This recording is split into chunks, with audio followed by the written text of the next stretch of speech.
So who did background on Lamentations this week? A little bit?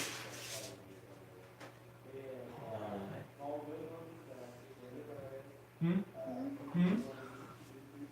We're going to take that as well.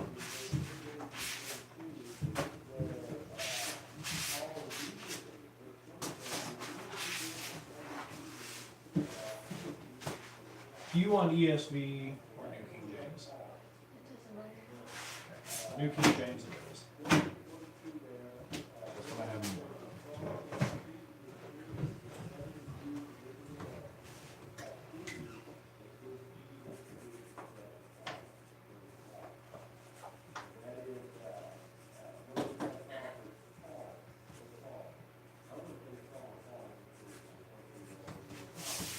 All right.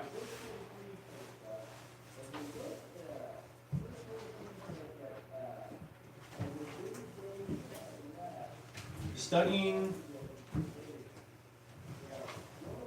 Lamentations background is extremely important. This is probably one of the most important lessons that we will have when dealing with Lamentations, because if you don't know what is going on whenever it is written, the book doesn't make sense that much. So we have to know what is happening whenever this is written. Who do people think wrote Lamentations? God. Thank you. Who else? Physical human being. Oh, I was just getting the easy one out of that. Thanks.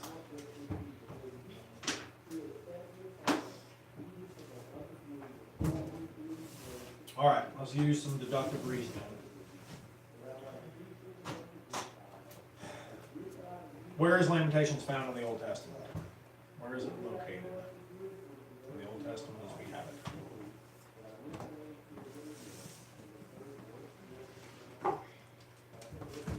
It looks like it's after Jeremiah there. Thank you. Where's Jeremiah located?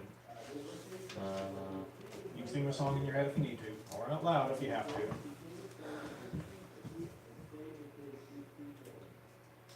Isaiah, Jeremiah, Lamentations, Ezekiel, Daniel. What were those five? What are those five known as, traditionally? Are they history? Are they law? Are they the Pentateuch? Are they poetry? Are they minor prophets? The major prophets. Those are called the major prophets, right? Not necessarily because of how important they were, but because of the size generally. Jeremiah has 52 chapters. Isaiah has 60-some chapters. I don't remember how many. Alicia, can you throw me one of these pens? Now, Lamentations is the odd duck, along with Daniel.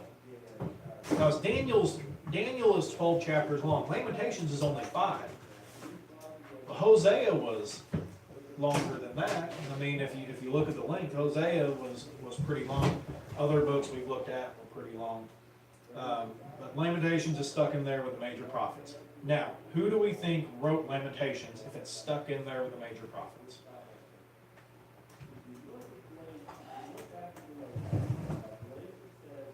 He's my favorite. When you're looking at prophets and you get outside of Moses, I don't consider Moses just a prophet. He was more than just a prophet. Whenever you look at prophets in the Old Testament, who's my favorite? Bonus points if you know this. Jeremiah. I thought you knew that one. All right. Traditionally, most people think Jeremiah wrote Lamentations. Some people don't think he did. I think he did.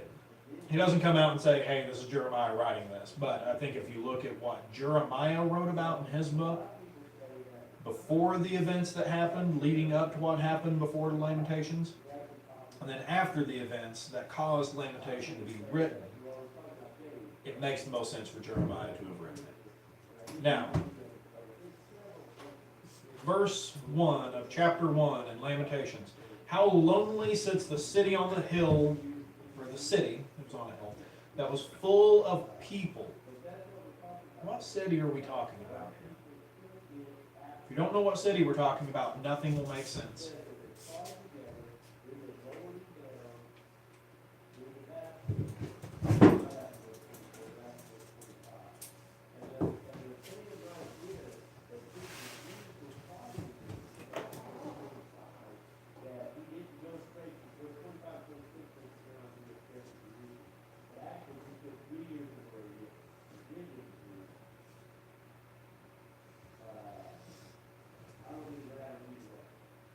city are we talking about?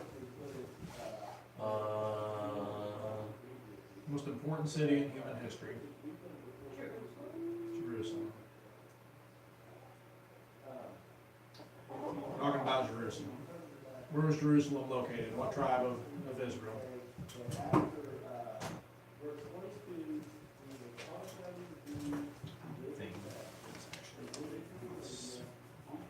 Not like it's exactly to scale.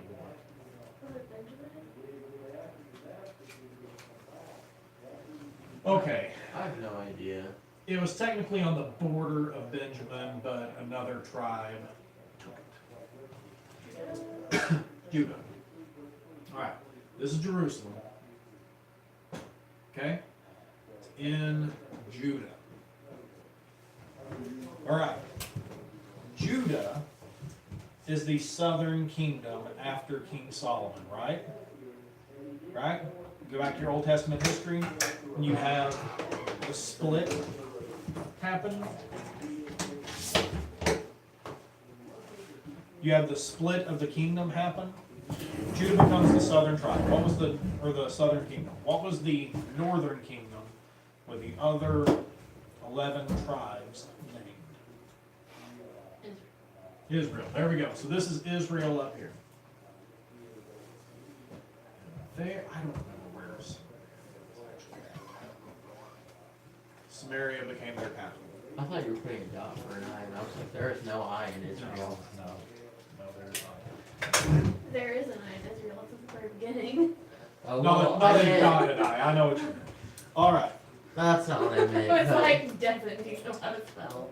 What does the word lamentation mean? Without going to a dictionary, without some scholarly answer, what does lamentation mean in our own words? I don't know. I think of being sorrowful. Okay, being sorrowful. You don't know, and see, it's not a word we use all the time, so that's okay. So, say like a strong feeling or a story. Okay? It's more than just a story.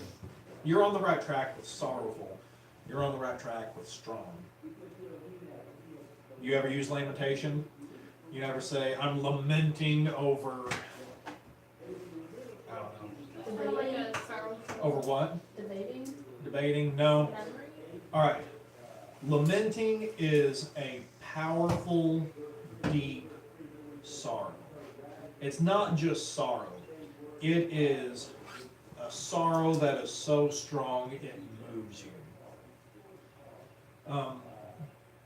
The whole book of Lamentations is this just man of God pouring his heart out because of the terrible things that he has seen happen.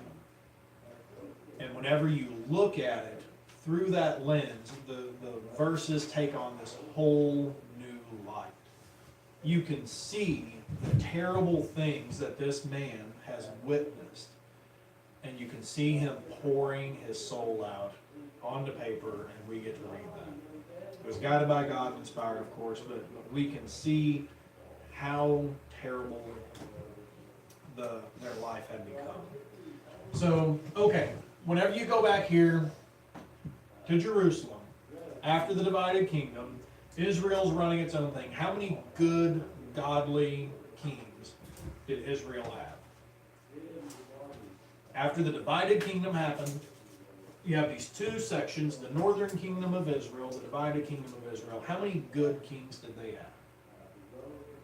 1, No. 2, No. 3. Zippo. No good kings. We are talking nothing but rampant idol worship. Now they said they were worshiping God, but they set up 2 golden calves, and if you remember, Jeroboam said, "Behold your God that brought you out of Israel." So he said God was represented by the golden calves. And so they worshipped at the golden calves instead of back in the temple in Jerusalem. He thought if they went back to Jerusalem, they would go back to Rehoboam, king of Judah. And so to consolidate his power and to make sure that it never slipped away from his grasp, he set up idols. And Israel continued to worship idols until they were They were destroyed, essentially. They weren't ever completely destroyed, but they were captured, and they never existed as a sole, separate kingdom again. Now, 700, I think it's 701 or 702. I didn't write that down. BC, Assyria comes in. Assyria comes in and destroys Israel. They capture all of them, they kill off the kings, they take all of the good people, and they bring their own people from out of town, out of the country, and move them into Israel. Whenever you go to the New Testament, do we ever see someone that lived in Samaria?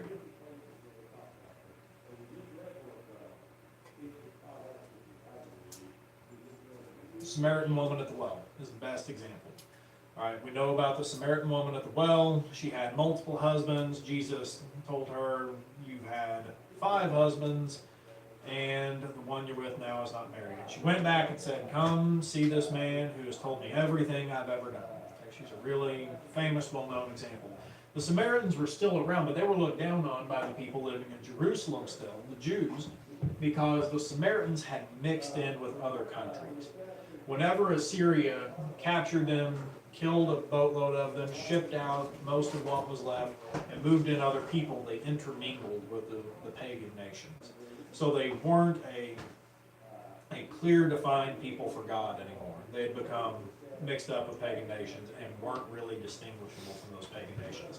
So we see Samaritans still hanging around during the time of Christ. Now, whenever Sennacherib, I believe it was, captured Samaria, he comes down to Jerusalem. Hezekiah is king, and God wipes out the army of the Assyrians pretty much. Hezekiah prays to God, God delivers them, and Israel is captured. Judah remains. Okay, Judah is still its own separate nation. You fast forward to 586 BC. Nebuchadnezzar is king over Babylon. You need to know his name. If you go to the book of Daniel and you study the book of Daniel, the entire front quarter revolves around Nebuchadnezzar. Daniel was alive in 586 BC, living in Jerusalem. There were still some godly people hanging around Jerusalem, but they were few and far between. Now, whenever what happens that inspires Lamentations happens, Daniel is carted off to Babylon as a captive. So that's what sets the stage for Daniel. If you read Lamentations and what has happened, you read that right before you go into Daniel, you know why Daniel is being taken away, what has happened. Okay, so 586 BC, Nebuchadnezzar is king over Babylon. What is special about Babylon at this point? You studied the book of Daniel, you might know this. If you know some history, you might know this too. What is special about Babylon right now? I have a question. Where is Yes. Babylon in relationship to Judah? I did not write that down on the map. They're somewhere this way. Okay. So I was They're looking not at to the maps and south. I couldn't figure it out. They're not to the south. This is the Red Sea. I believe they're this direction, but they also might be that direction. Babylon doesn't exist anymore. It was destroyed years down the road. Well, So it's right. not on modern maps, but I don't have a Bible map. Right. Well, I was looking because Babylon is also mentioned in Jeremiah too. Yes, So I for good couldn't reason. find it. My map knowledge revolves around Acts, the time of Jesus, and the conquest of Canaan. Babylon is not on any of those. We can Google it later, and I can tell you next week for sure. But what is special about Babylon during this time?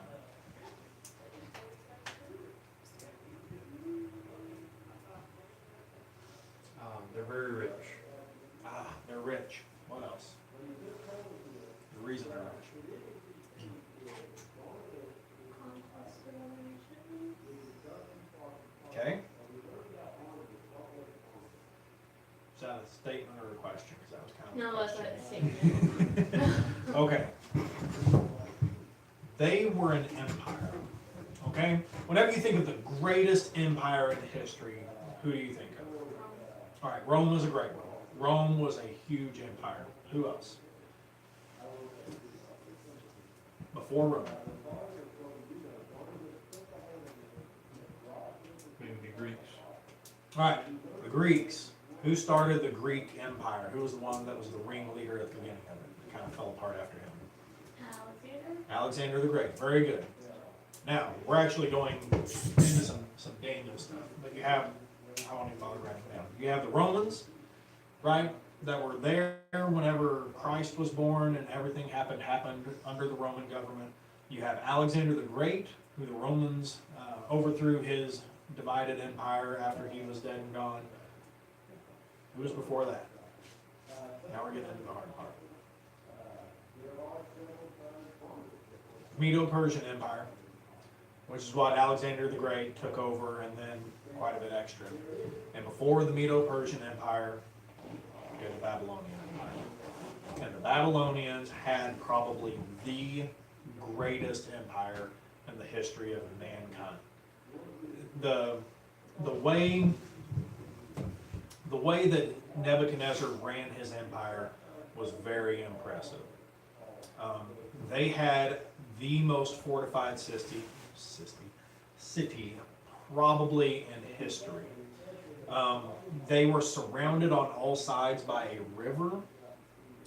If you got through the water, they had some of the most impressive walls in the history of mankind ever building cities.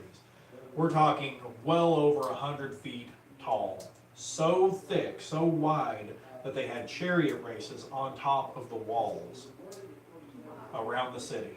14 miles or so. They had enough land in the walled city that they could grow their crops and still have food if someone tried to siege them and hem them in around the city. The only way that Darius, who was the general over the Medo-Persian Empire that attacked Babylon, took down Babylon, was, I can't remember, there was either a flood that washed away part of the base of the wall and they slipped in through that hole, or they diverted the river into a different area, which was a huge river, and got in underneath the wall below the water line. Either way, it took a massive amount of time and a huge army to go in and take out Babylon. So Babylon had the most fortified city in ancient times, probably. They had a huge army, and every place they attacked, they would build their army up more, because they would enlist some of the people of the land as part of their tribute to not kill them all. Whenever we get to the point of 586 BC, Babylon is taking down Jerusalem. Okay, in 588, somewhere in there, they move in, and who knows how they took down a well-fortified city, because Jerusalem was extremely well-fortified. They had water on the inside, they had massive city walls that you couldn't just, smack with a hammer and they'd fall down. Great armored gates. How do you take down a city in these times without artillery or catapults or anything else? How do you take down that city? Have God on your side. That is a good way. That is not how the Babylonians did it, because they're pagans. You gotta invent the catapult. Okay, you invent the catapult. There's more to it than that. They took it down minus catapults. The trebuchet? No, they didn't even have trebuchets under their belt. Battery ram. They did not battering ram their way through the door. Spies? Hmm? Spies? Spies, that's a good way. That's not how they took it down. Took a very long time. They flew over, just flew over the wall. Okay, they helicoptered in. Repelled them. Ladders, laddermen. Okay, you're getting there. Siege towers, what they called siege towers. They would build these big armored ladders, and they would build a dirt ramp up to the edge of the wall. They had the ramp and this armored ladder thing tall enough that they could get over the wall. It's the only way. You couldn't go through the wall, you had to go over the wall. You couldn't helicopter in. You had to build these dirt mounds, these dirt roads that went up to the side with slaves, because the whole time they were working on the road, the Israelites inside or the Jews were trying to shoot them, throw rocks at them, and kill the people working on the mound. So then, eventually, they got to the point where they could get siege towers up to the side of the wall, get up over the wall, get inside the city, and kill everyone. They would eventually, if they had enough people, they would secure the area, open up the gate, and the whole army would flood in. They moved in around 588 or 589, somewhere in there. I have 586 written down. It took over 2 years for them to take down Jerusalem. The entire time, the Jews inside Jerusalem were trapped inside the city walls. Now they had water. They had Hezekiah as well. The Babylonians would have poisoned their water if they could have, to kill them all and just take care of them that way. But they couldn't get to the water source. That's one of the things that made Jerusalem such a great city for military purposes. But what do you run out of after a while? Food. Food. People, instead of going out of the city to try to get away, went into the city. Now they took all the food that they could inside, but you have an army of over 100,000 soldiers surrounding a city. You're going to run out of food after a while. It got to the point where they killed every bit of livestock they had. I enjoy gardening and try to garden on tight spaces and such. The dirt's terrible around my house, but I can grow stuff in small areas to try to pack a lot of food out of it.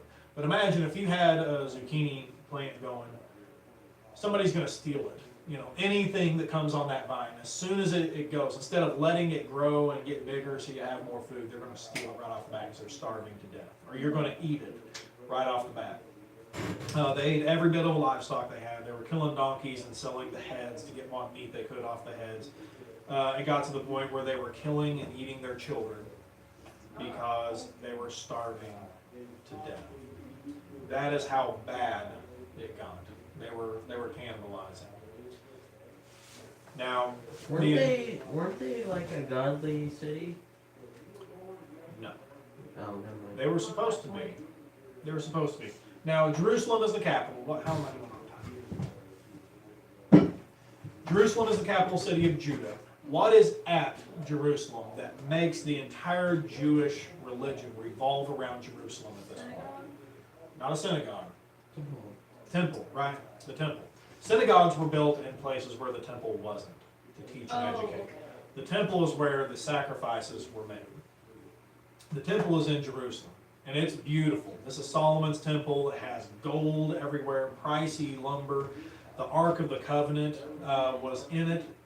The Ark of the Covenant disappeared after this date. It was never found again. We don't know if Jeremiah or somebody else hid it. We don't know if the Babylonians melted it down for gold and trashed the stuff inside of it. We don't know, but we know that the Ark of the Covenant isn't around anymore. But they were starving to death at this point, and God let it happen. Right, in 701, around there, whenever Sennacherib came down and tried to attack Jerusalem, God spared Jerusalem. Right? Through the power of his might, if I remember correctly, he killed 185,000 soldiers one night. Just God himself, no soldiers involved, wiped out the Assyrian army. Put a huge dent in their overall military strength. Just by his power, struck down almost 200,000 soldiers. He's letting this happen. Why is he letting this happen?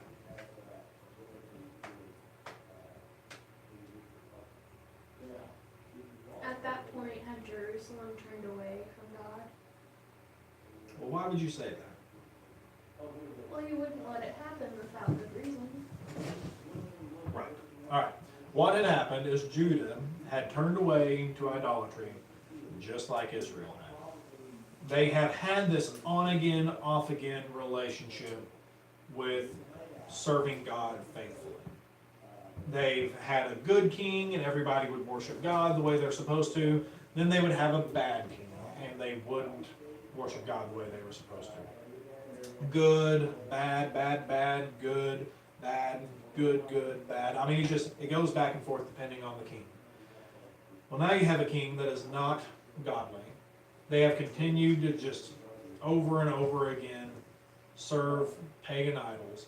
And at this point, God is punishing them for it. God promised them that he was going to punish them if they turned away to idols and did not repent of it. All the way back in Deuteronomy.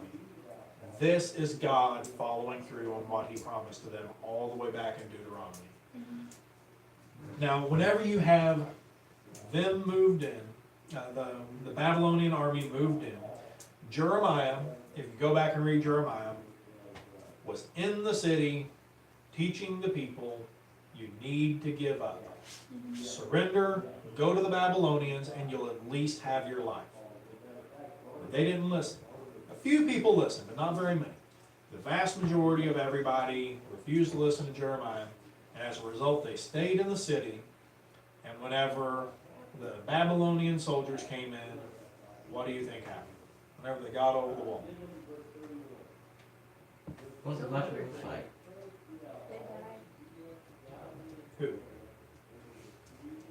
The people that didn't listen to Jeremiah. All right, people that didn't listen to Jeremiah. The Jews that lived in Jerusalem died. There were a few that remained. That's what Jeremiah calls a small remnant. A small remnant lived. But whenever the Babylonians came inside, I want you guys to understand how brutal it was. We're talking, I don't remember the exact numbers, but well over 100,000 soldiers pouring into a city of starving men, women, and children, young and old, and they go to work doing what they do best whenever they finally get in the gates of a city. They killed everyone they could get a hold of with a sword. Blood running down the streets, going house to house. And during these times, whenever pagan soldiers would go into a city, what else happened?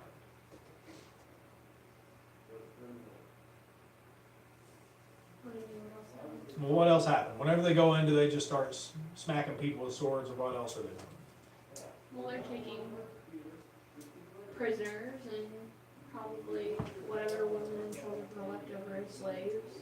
Okay? They took a lot of slaves. Not a ton. But they did take some slaves. But on top of that, on top of killing everybody they could get a hold of, when they saw something they liked and it was opportune, there was a good opportunity, they were taking everything precious to these people. Whenever they got to the temple, they broke all of the golden instruments and took the gold with them. They peeled the gold off of the walls that Solomon had put up and off of the pillars, and they burned the temple to the ground. The temple of God was destroyed. God would not have allowed that if his presence was still there. Does that make sense? All right. Whenever Solomon built the temple, God's presence came into the temple, and everybody knew that he was spiritually there. God's not going to let pagans just kick down the door and burn down his house if he was actually there still. So that shows that God had departed from that place because of their rampant idolatry and their failure to worship him correctly. So they broke down the temple, they burned it down, they took all the good stuff, packed it away. What else happens whenever a group of 100,000 plus men get into a city after being camped outside of it for a few years?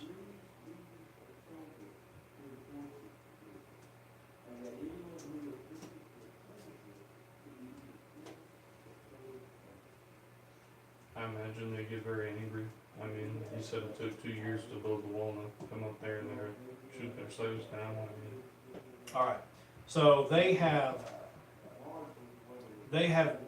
frustration, you might say, pent up frustration at how long it's taken to get into that city, to take care of these people. There's a hatred almost at that point that fuels a competition worse than you playing sports against your biggest rival. At this point, these people, they want to kill everyone that they can. But on top of that, whenever these soldiers would get into the city, they would rape the women, they would cart off any girls they wanted for wives that they desired to possess. They killed anything else, anyone else. There weren't any animals left in the city at this point because they'd eaten them all. But they killed everything they could that moved. They were raping women, they were stealing everything precious to these people, and Jeremiah sat and had to witness that. Even if he was hidden out, Jeremiah didn't die whenever they entered the city. And I think part of the reason was because he still had prophesying to do to the people that were left in the land, and they still wouldn't listen to him after that. They went to Egypt, and even more of them died because they wouldn't listen to him or God at that point. I think he also had to write Lamentations. On top of finishing Jeremiah, I really believe part of what his job was left to do was to write Lamentations. But imagine, even if you were holed up and someone captured you and took you out, imagine the scene of walking out into that with corpses everywhere of your fellow countrymen, the people that you knew, the people that you cared for, the people that he'd been trying to save, laying everywhere, blood running in the streets, raped women all over the place, all the precious things that the city held dear taken away or trashed, the temple of God burned to the ground and the gold carted off. Imagine witnessing that after working for decades to try to save these people. And whenever you know that that happened, and you know what Jeremiah saw whenever he witnessed this destruction happening, the panic of the people followed by the onslaught and the terrible things that the Babylonians did, whenever you look at Lamentations, you can understand what it actually is talking about. How lonely sits the city that was full of people.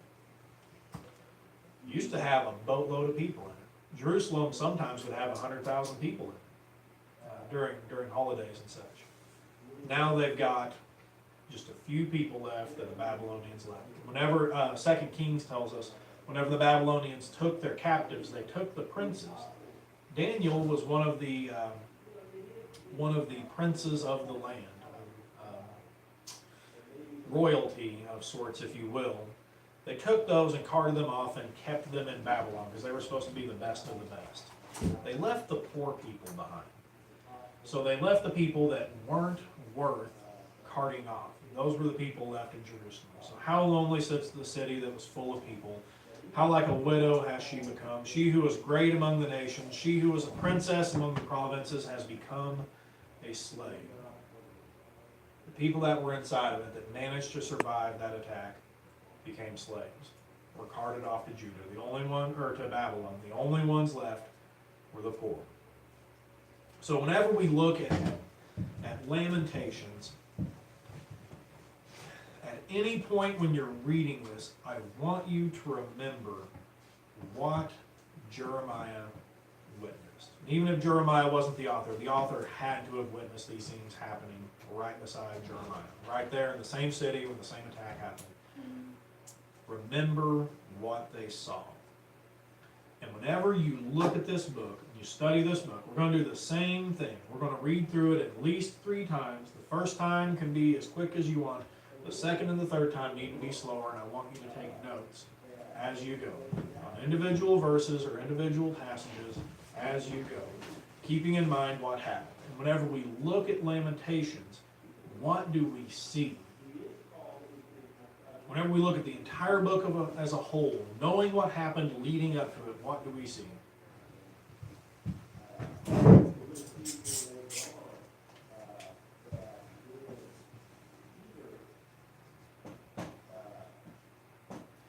We see the result of unrepentant sin.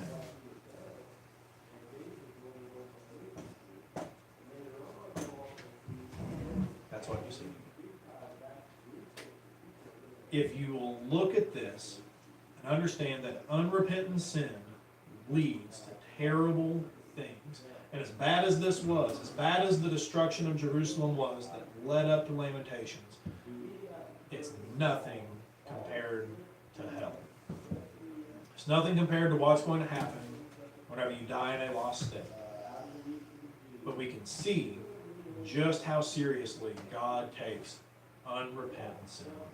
He used a pagan nation to be his sword to punish the people that were supposed to be his and that had abandoned him. So whenever we look at Christians who have fallen away, we need to take that seriously. And we need to take it seriously about us falling away and not serving God the way that we're supposed to.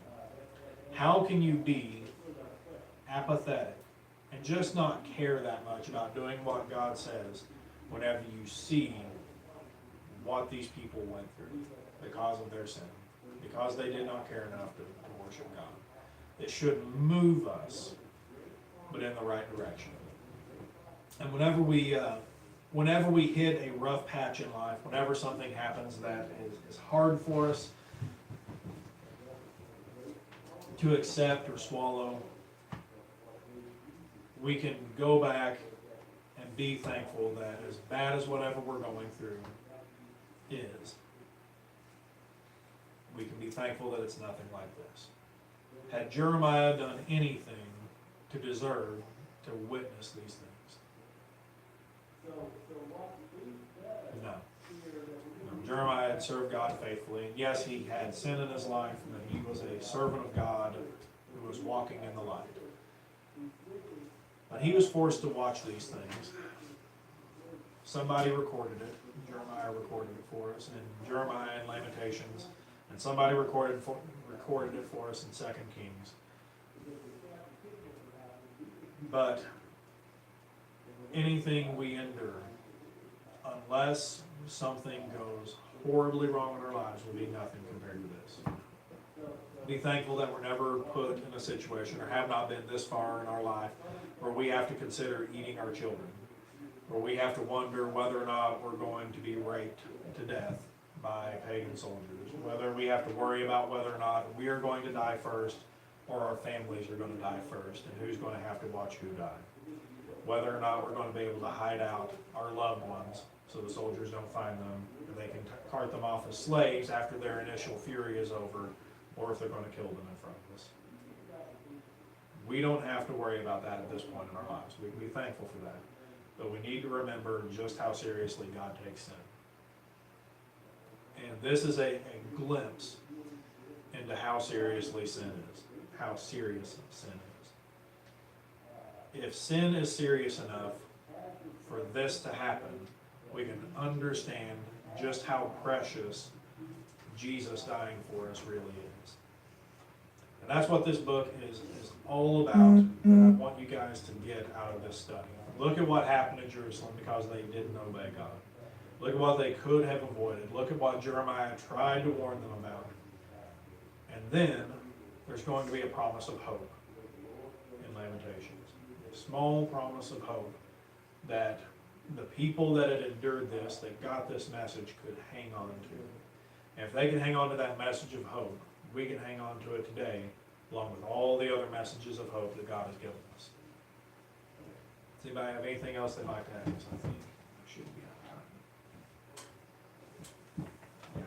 Yeah. That's all. All right. Thanks, guys.